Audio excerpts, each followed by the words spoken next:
This is the limestone lowdown. Hear the sound when you lie to the issues all around. From every corner, let's make it clear. The change we need is starting here.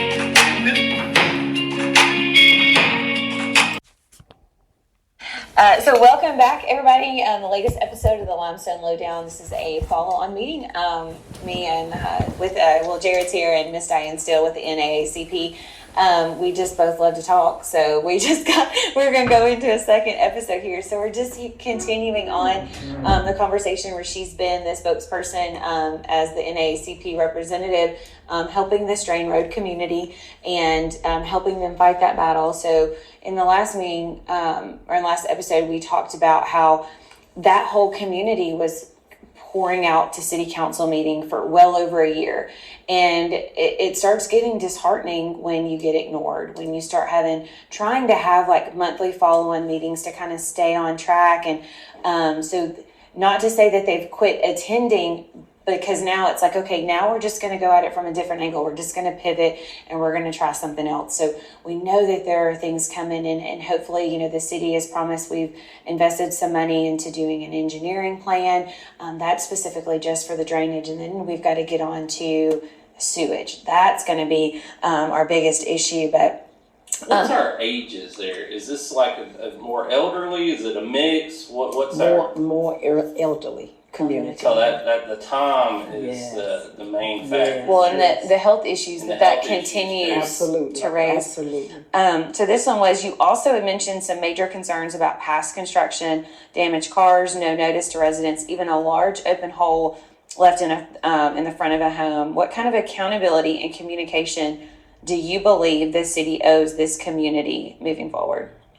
They owe this community a whole lot. Mm-hmm. And the reason we brought that up is because at that time, as I've mentioned to you, they were bringing the waste through their community. They had to bear the tearing up of their driveways for that sewage. Now, if they're bringing in sewage lines now for them, we wanted to head that off. Mm-hmm. You owe these people. You owe them notifications when work is starting. You owe them safety and environment while the work is being done. We don't want to see what we saw when they put when they laid the lines to run the waste through their community.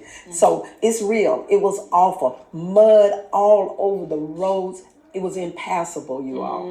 And then at the weekend, usually when people are doing construction, they would clean it at least for the weekend. They would not do it for these people. So there's just been a really, really double standard going on here in terms of so much that this community has had to face.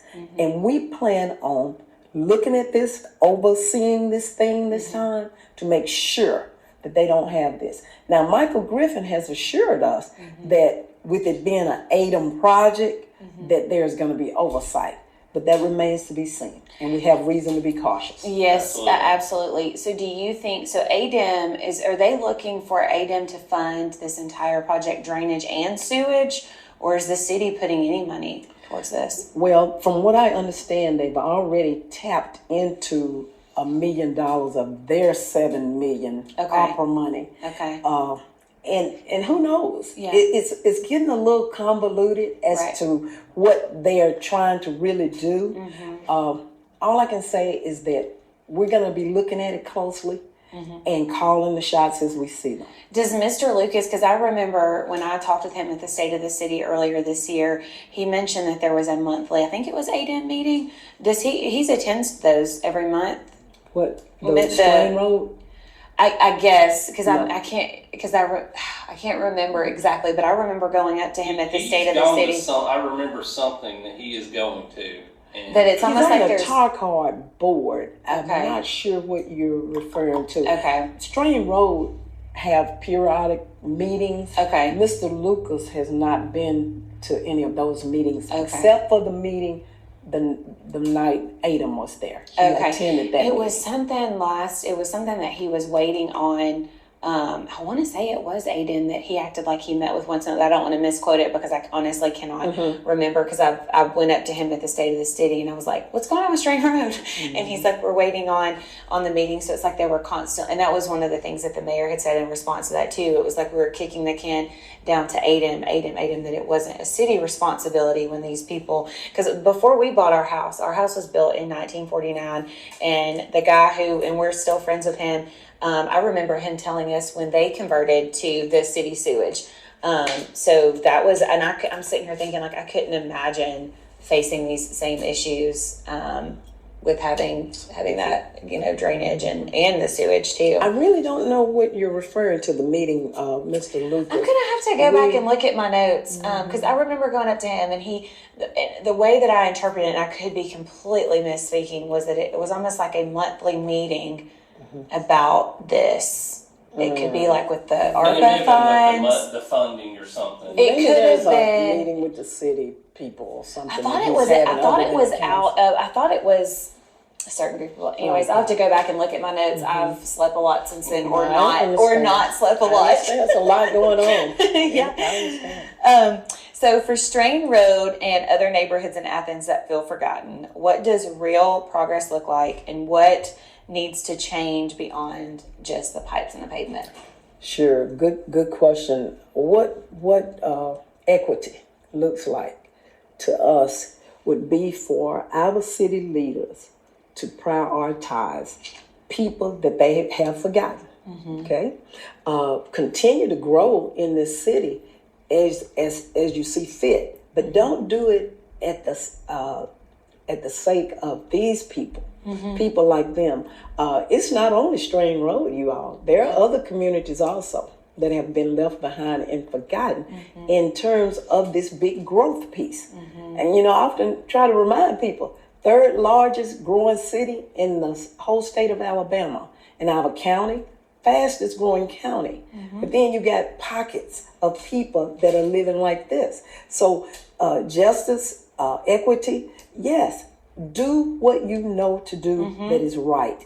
And when we start to see that, guess what? Nobody will, I think they need to even have a plan. Yeah, absolutely. They need to have a plan of equity to address these needs. It doesn't need to be fly by night. If you've had a chronic culture of injustice going on, you even may need to hire a person. Yeah. Full time. Because if you look at the 2040 plan, I know that the mayor and the city council will reference this 2040 plan, but that doesn't include the human factor, right? It just includes the infrastructure, or the economic, not even really infrastructure, more the economic development per se. So, because I know Jared and I, when we first got started, we were comparing like the 2040 plan to like the 2020 plan. Was it back to the 2013? And one of the notes in our city planner that was then is not our same one that we have now, but the one in 2013 specifically talked about North Athens and said, you've got a wonderful community here. Like, you need to invest in it. You need to force, and it even says in there, you need to force these landlords to fix their properties up. You can have shopping centers. I'm assuming they were talking about where that old L&S grocery, because I think that was already closed down. And, everybody's probably happy that there's a recycle plant there, but we could have done so much more. Absolutely. And our houses, the houses over there in that community, have just continued to tank. So we did not even do anything that our city planner recommended 10 years ago. And now, if you look at the 2040 plan, a lot of North Athens becomes, it's almost like it becomes industrial. Like, a lot of these houses eventually fade away. Amanda, it's one thing to have a plan, it's one thing, another thing to execute a plan. Exactly. And that's the reason we're cautious about what's happening on Strain Road. When you look at that history, and it's great you're looking at that, because that's real. It wasn't implemented. Right. Nothing was done. And now they've changed it. Now they've completely done away with it. So and if it's nobody not there anymore. And now people talk about, the 2040 plan, the 2040 plan. Let's go back to 2013. Your city planner told you need to force these landlords, and it specifically says force these landlords to update this area of town. Otherwise, it's going to continue to deteriorate.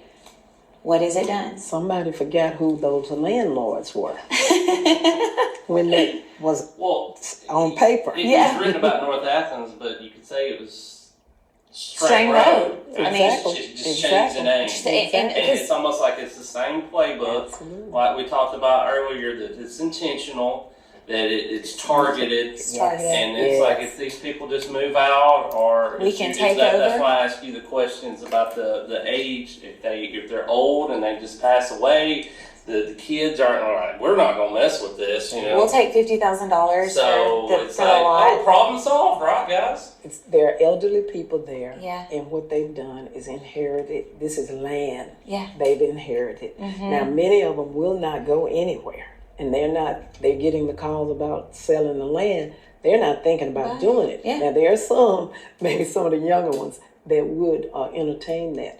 But yeah, that community is primarily elderly people. Mm-hmm. It So really is. because when you talk about like Strain Road's not the only one, it's like that's just our focus.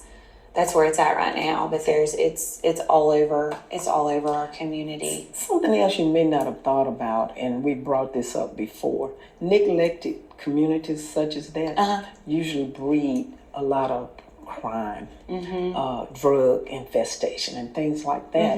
Then people want to look at communities and say, oh, it's just a lot of druggies over there, and it's a lot of this. Where there is some activity there in the area.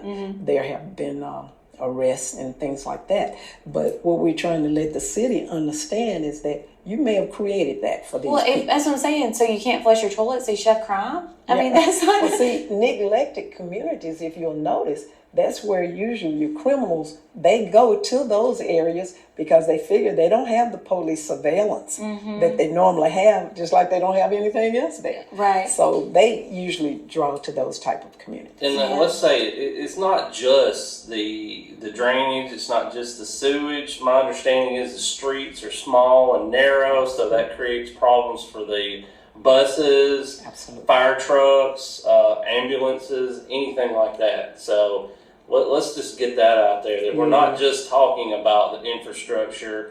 I'm sorry, we're not talking about just the Drainage and drainage sewage. and sewage. It's bigger than that. It's bigger than that. It's the community overall neglect, you all. We just could not believe it when Well, we because you met talked with about them like first. their the sewage that's going through there is not even theirs. Absolutely And so not. you see, especially, Strain Road, if you go to one end of Strain Road, you've got brand new neighborhoods on it. Absolutely. And then you're right there off West. you go right there off Lindsay Lane. You've got all the Move it fancy down. new, and then you're Move it 2 down. minutes from Buc-ee's. It's Exactly. prime real estate. Exactly. And even the flooding conditions, you all, it's by design as well. It's by design, okay? We just had a gentleman, and he's probably one of the main leaders in that community up there. He's just had to vacate his home this year. That's to let you know the flooding has gotten even worse. But he knew when a new subdivision backed up right in his backyard. He knew what was coming. Yeah. And guess what? They built the ground up. For that new So neighborhood. it went straight on him, and sure enough, this year. Oh my gosh, that's intentional. So yeah. When we started to look at it, we didn't know flooding. Wow, why is this? But the people will tell you when they even broke ground and first started those subdivisions over there on the east, Cambridge, those places, they started having more flooding. Wow. It's by design. It's happening really all over the state of Alabama. Oh yeah, because they've got all these new neighborhoods. I mean, Yes. it's everywhere there's farmland. You see it all the time. People are like, "Quit selling farmland to developers." Yes. Because out where I'm from, which is just another part of North Alabama, it was before I moved to come over here. They had just approved 2,500 new houses, and now it's up to over 7,000. So it's similar to because there was a prominent family that the patriarch of the family had passed away, so the kids had disseminated the land, and then they started selling it off. So yeah, it's a statewide and nationwide problem. It really is. So Strain Road isn't the only community that's felt ignored. So you've got the Bell Miner Rock Quarry, You've got the Moyers Road, the asphalt plant. You've Tanner got community. Tanner, the Tanner community. So what barriers did they face when dealing with the city and county, and how do those challenges mirror what Strain Road's dealing with? Oh, wow. That's another good question. Bale Manor first. We've been a part of Bale Manor's plight as well. And we've always said that query would be the coffin, the nail in the coffin for them. And so far, you all, it's turning out to be that, and they didn't even go 85 feet down. I don't know if you had a chance, and I'll send it to you guys, a documentary. We've watched film, it. film, Yes. talking about the pictures falling off the wall Yep. and everything. But again, that is another environmental injustice piece. Bale Manor, Alabama. We standing with them as well. They have a different set of circumstances, but they mirror each other, you all. Again, it's targeting communities that are underserved. By the way, they are, I was told by Pastor Cody that they're not incorporated because they don't have at least 200 citizens. Yeah, I think he's told us like it was like 150 or something. Yeah. That's fine. But we're looking at some things for them as well. Okay. Empowering them. When it first hit the fan, you all, I was so devastated. Just like Strain Road, we went to school with these people. Yeah, I live out in the county. I live in District 3 out in the county. In Bale Manor, we knew that it would just be a lost cause. However, we're looking at some things now in terms of if your house is shaken from the foundation, let's find some upgrade, some kind of way we can upgrade some housing. Yeah. Even if we have to keep upgrading them. Yeah. Okay? But we got to find a way for those people to survive as well in Bale Manor. Moyers Road, we were in that fight as well.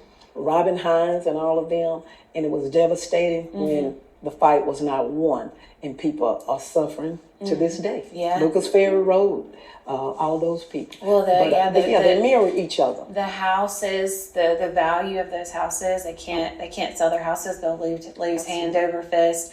The noise, there's starting work at 3:30 or 4 in the morning. So do you have? Let's see. I was looking to see. Okay, here was a couple more, just food for thought.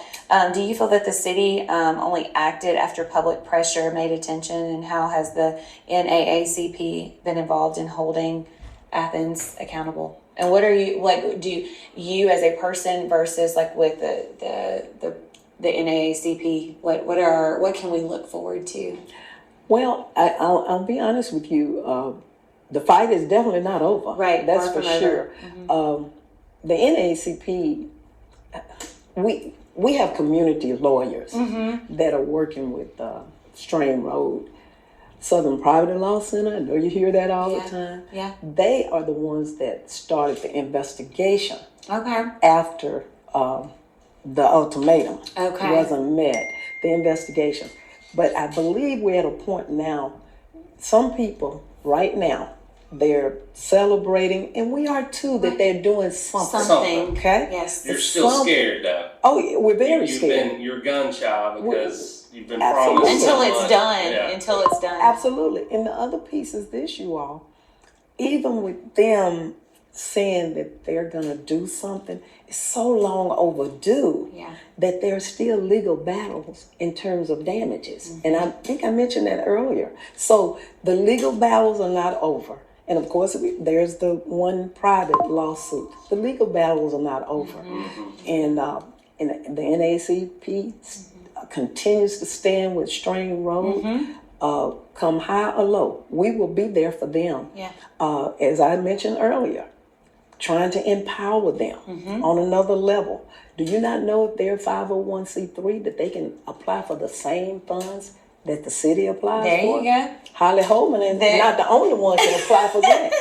Okay? So we're looking at things like that, and we plan to continue to fight. Well, we've only been somewhat involved for the last 15 months, and we so appreciate getting to talk with you in person. I know we've seen you at city council meetings. Jared saw you because I couldn't come, I was at home with kids, but he got to come to the meeting that was held last week. And we want to be there to help get this story out, because I know, like you, we run into a brick wall because you can't find a news source that's going to continue to cover it. You don't have a good story, so it don't get covered. Well, it's not the rainbows and lollipops, and yay, we can pat each other on the back. We're you doing know such what a we good learned? job. Do you not know what we learned from the media? If the story doesn't change, if you don't see some progress, they'll start covering it also. If it's the same story. Over and See, over again. when we first got in the media and there was no change, they started to say, well, what's different now? Nothing changed. So they didn't see fit to keep it. That was how we were, because we talked to some news sources, and they're like, okay, but you don't have anything new. And I'm like, okay, but it's been 6 months, and like we're still like exactly where we were. And they're like, eh. Yeah. So yeah, so that's why Same story. that's why we started this. We're like, maybe we'll try to make some traction. This isn't our day job. We want to try to make a positive influence on the community. I don't care what color skin you have. I don't care where you live. I don't care where you go to church. This is about humanity. Yes. And Right and wrong. That's right. Right And and I wrong. just want to make a difference. I want to leave the world a better place than when I found it. I want my kids to be able to grow up in a safe environment. And if anything, I hope that my kids are taught to be able to stand up for those, even if it's a David and Goliath. You may be, we're sitting here and we're the Davids over here fighting these Goliaths, these huge corporations, a huge city. It looks impossible, but the Lord made it happen, right? It's possible. It's Yeah. And you never know who will listen to this or see the video, Yes. because you put it out there on Facebook, you have a whole world that can see it, and all it takes is one person seeing it, like, what? And then somebody that can really do something from Somebody some reach out, outside source. Somebody, it's kind of like, with Cody and the rock quarry, and he was able to talk to the right person at the right time, and the same way with the Steering Road community. So it's like, if you just keep talking it, somebody will realize it, and sometimes it becomes repetitive, but you just keep fighting. Keep fighting. And that's why I made my way here today, to be with you guys. Yeah. Because I can't thank you enough. You're shining a light on something that it needs a light on it. And you're shining it all over the county. And I'm like, we appreciate you. Well, Seriously. It's just like we saw a vacuum. If, like we said, if it's not rainbows and lollipops, we don't talk about it. It's like it don't exist, but it does exist. I can have you people, do exist. You probably you feel the same way that we do. Like, we have people that reach out and they're like, thank you so much for what you're doing. I'm like, well, I'm not doing it for the accolades. Like, I'm not here for that. But then you see the whispers, or the people talking about you behind your back, or the people that won't speak to you. And then you see who they're connected to, and you're like, okay, I must be hitting a nerve. Not a nerve that I'm necessarily proud to be hitting, but like, I just want to make a difference. Like, I just want to make a positive impact. And if I can help somebody else, and probably like you, we don't live where this stuff directly affects us, but we see it, we have experienced, and we see other people, and we may not have the means to be able to do it all, but we can do a little bit. You can do what you can do. And then you find somebody else who can do that little bit of more of a fraction. If they can, if I can contribute a nickel and they can contribute a nickel, 20 people, we get us $1. I don't know if you all have ever heard the term "in the struggle." Have you ever heard that term? Well, you just described the struggle.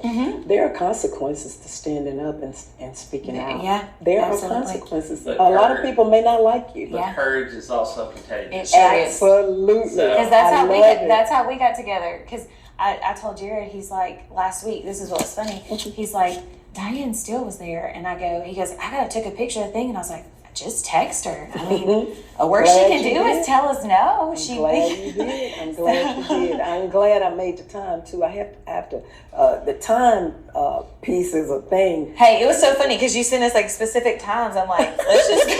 I went through the whole calendar. I said, I'm going to try to get in here somewhere. Yeah. But yeah, So, yeah, well, we can't thank you enough. We appreciate you, and if there's anything that we can do, we're going to continue to stay in touch with Cody, even if it's not covering stuff. Just if there's anything that we can do for him, for you all, and just bringing light to issues. And I think that it's for so long that it's just been swept under the rug. If they can weather the storm for 3 or 4 meetings, like, they'll go away. But when you continue to show up, continue to ask the questions, and sometimes they're not even really hard questions, but they still won't answer you. And we probably need them to start coming back to the meetings. Maybe be that thorn in the side. Well, you've got, and again, for anyone that's listening, when I say this about the pool, you've got somebody that comes, just one person, and always gets up about the pool. And I believe that before the next election cycle, they're going to have a spot for that pool. You know what I mean? So chances are they will. So there was one person from Strain Road even just got up and said, "Hey, I'm here, an update on Strain Road." Mm-hmm. So are you going to get us a pool, or are you going to fix Strain Road? Yeah. and what we can do is, like you said, the human element. We can't move dirt, we can't dig holes or anything like that, but we can talk about people. Exactly. So if this doesn't progress how it should, then we can talk about the people's stories. Yes. And that's exactly what we're going to do. Those stories. So that's the promise that we can make. Yes. Yes. And so you feel free to reach out to us anytime. We both work full time, so we try to get 1 or 2 articles, out a week. We try to do at least a podcast a week. So if you've ever got any topics, even with other people, feel free to reach out. And even the residents, it may be some residents would want to be interviewed. Yeah. Especially like you're saying, if they're older, their story needs to get out. Absolutely. Before I hate to say before it's too late. I will tell you this, the young ones that are there, they talk about the fact that we were dealing with this when my mama was living. And here they And here they still dealing with the same issue. So, yeah. But you got some brave people down there now. I'm telling you, they're more resilient than you probably even can imagine. I don't know that I couldn't. I'm sitting here thinking, man, they There's lived certain through things all I that. can deal with, and there's certain things I couldn't. And that's, resilient is and they're still fighting. They're still fighting. They're still for it. fighting. And they find a way, and that's the way it is really with the African American plight, you all. We find a way to survive. Okay? They're surviving, in some cases thriving. Everybody's not affected the same way, but the ones that are, it's just unreal. Yeah. And we just can't forget them. Yeah, we sure cannot. Well, we'll make sure and reach out to you. But again, this is Diane Steele with the NAACP. She's over here. She's talked with us about the struggle with Strain Road, and we kind of even talked about Belmina and the asphalt plant on Warriors Road. So thank you so much. Thank you for having me today. Yeah, and to all of our listeners. So till next time, guys. And that's a wrap for this episode of the Limestone Lowdown, where we break down the issues, keep you informed, and give you facts straight from the source. Remember, your voice matters. Your vote counts, and your community thrives when we stay engaged. Stay tuned, stay informed, and stay involved. Until next time, keep questioning, keep advocating, and keep shaping the future of the Limestone area. We'll see you on the next Limestone Lowdown.